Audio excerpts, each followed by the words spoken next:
even during like a rough year, I'm never thinking, am I going to do this again? Right. It's always been such a wonderful, comforting feeling, just knowing what I'm going to do.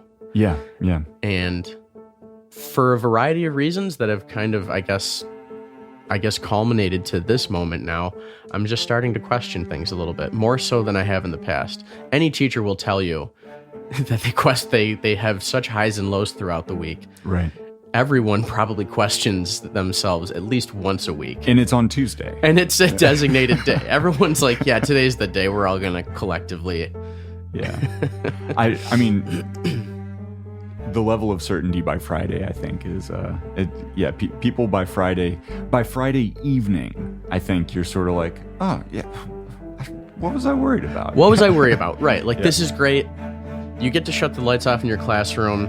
You throw the coat over your shoulder. You're walking out with your briefcase if you have a briefcase. Whistling. Yeah. But you're right. Like, being at the end of the week, you're like, okay, that was, what was I so worried about? Yeah. But the highs and lows that you go throughout the week are just on a weekly basis. Just on a weekly basis are so, for me, it can be so extreme that it takes a toll on you.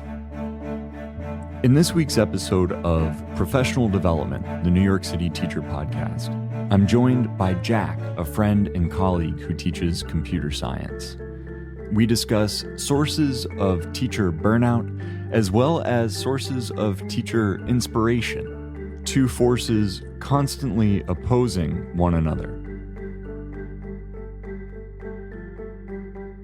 To hear the full Patreon-exclusive episode, visit patreon.com/professional development. Here is my actual last thought. I was walking through the park the other day, and it's funny that I teach coding now, because I think had I been exposed to programming when I was in high school, I know I would have probably majored in it in college, 100%. I would have taken to it immediately, and I wish someone had shown me that once upon a time, because I know my life would have, I would have gone, I know that I would have loved it. And I told myself the other day as I was walking through the park, I was like, you know what, even if my lesson isn't perfect today, and even if I feel like I didn't deliver, even if I tried, at least I'm doing the thing that I wish someone had done for me.